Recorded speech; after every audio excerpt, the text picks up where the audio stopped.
আল্লাহর নিয়ামতের শুকরিয়া আমাদের আদায় করা উচিত।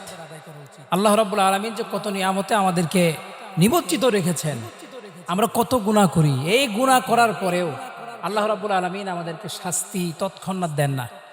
যত পরিমাণ গুনাহ আমরা করি, এই পরিমাণ শাস্তি যদি আল্লাহ আমাদেরকে দিতেন, দুনিয়াতে আমরা কি বেঁচে থাকতে পারতাম? বেঁচে থাকতে পারতাম। আল্লাহ রাব্বুল আলামিন কত বড় রহমান রহিম। বান্দা যত গুনাহ করুক না কেন, ওই গুনার কারণে আল্লাহ রাব্বুল আলামিন বান্দাকে তৎক্ষণাৎ শাস্তি দেন না। আবার বান্দা যত পরিমাণ গুনাহ করে, ওই গুনার সমপরিমাণ আল্লাহ রাব্বুল আলামিন শাস্তি দেন না। যদি আল্লাহ রাব্বুল আলামিন বান্দার গুনাহ পরিমাণ ও শাস্তি দুনিয়াতে দিতেন, তাহলে আমি আপনি কেউ দুনিয়াতে চলাফেরা করার সুযোগটুকু আমাদের থাকার কোনো কথা ছিল?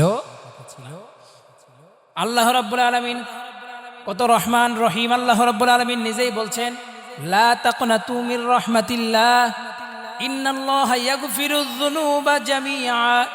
আল্লাহ বলছেন, আমার রহমত থেকে কখনো নিরাশ হও না। যত গুনাহ করেছো, যত গুনাহ তোমার জীবনে আছে, সব গুনাহগুলো একমাত্র মাফ করার ক্ষমতা কার আছে? একমাত্র আল্লাহর। এই ক্ষমতা দুনিয়ার কোনো মানুষের নাই। আপনি গুনাহ করার পরে কোনো রাজার দরবারে যদি যান, কোনো বাদশার কাছে যান, মন্ত্রী প্রধানমন্ত্রী, দুনিয়ার সবচাইতে বড় ক্ষমতাশীল যিনি, তিনিও আপনার গুনাহ মাফ করার কোনো ক্ষমতা রাখেন না। কারণ যিনি আপনাকে তৈরি করেছেন, একমাত্র তিনিই পারেন আমার আপনার গুনাহ মাফ করতে, ঠিক কিনা? এই জন্য আল্লাহ রাব্বুল আলামিন বান্দাকে ডাক দিয়ে বলে, বান্দা আমার রহমত থেকে, আমার নিয়ামত থেকে কখনো মুখ ফিরিয়ে নিও না। যত গুনাহগুলো করেছো, রাতের বেলা তাহাজ্জুদের নামাজে দাঁড়াও, চোখের পানি ফেলে আমার কাছে মাফ চাও। আমি আল্লাহ রাব্বুল আলামিন গভীর রজনীতে একেবারে দুনিয়ার নিকটবর্তী আসমানে চলে আসি, আর বান্দাদের উদ্দেশ্যে আমি বলতে থাকি, এমন কোন ব্যক্তি আছো আমার কাছে ক্ষমা চাও, আমি তোমাকে মাফ করে দিব।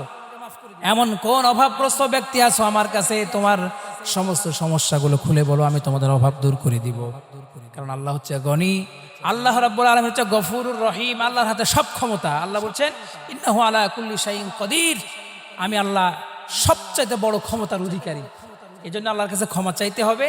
পৃথিবীতে এমন অনেক নজির আছে, গুনাহ করতে করতে একেবারে আসমান জমিন পর্যন্ত এগুলোকেও ছাড়িয়ে গেছে গুনাহ করতে করতে, আল্লাহ রাব্বুল আলামিন তাকেও মাফ করে দিয়েছেন। বুখারী একটা হাদিস আপনারা সকলেই জানেন, আমরাও জানি। সেটা হচ্ছে, একজন পতিতা মহিলা শুধুমাত্র একটা কুকুরকে পানি খাইয়েছে। আল্লাহ রাব্বুল আলামিন তার এই কাজটা এত বেশি পছন্দ করেছেন, তার জীবনের সমস্ত গুনাহগুলো আল্লাহ রাব্বুল আলামিন মাফ করে দিয়েছে। এই জন্য গুনাহ যত হয়ে যাক না কেন, আল্লাহর কাছে সবসময় গুনার জন্য মাফ চাইতে হবে। গুনাহ মাফ চাওয়ার দোয়া আল্লাহ শিখিয়ে দিয়েছেন। আমরা সবাই নামাজের পরে আমরা পড়ি, রব্বানা যালামনা আনফুসানা ওয়া ইল্লাম তাগফির লানা ওয়া তারহামনা লানাকুনান্না মিনাল খাসিরিন। আল্লাহ রাব্বুল আলামিন নিজেই দোয়া শিখিয়ে দিচ্ছেন, বান্দা তুমি যদি গুনাহ করো আমার কাছে মাফ চাও। কি বলে? রব্বানা যালামনা আনফুসানা, আল্লাহ আমি আমার নিজের নফসের প্রতি জুলুম করেছি, আল্লাহ আপনি যদি আমাকে মাফ না করেন আমি ক্ষতিগ্রস্তদের মধ্যে অন্তর্ভুক্ত হয়ে যাব। তাহলে এখন কি করতে হবে? আল্লাহর কাছে ক্ষমা চাইতে হবে। আর সবসময় একটা দোয়া পড়তে হবে, আল্লাহুম্মা ফিরলি, আল্লাহুম্মা ফিরলি, আল্লাহুম্মা ফিরলি। চলনে ফিরনে সব সময় যখনই সময় পাবেন এই দোয়া পড়বেন, ইনশাআল্লাহ আশা করা যায় আল্লাহ আমাদের জীবনের সমস্ত গুনাহগুলো মাফ করে দিবেন।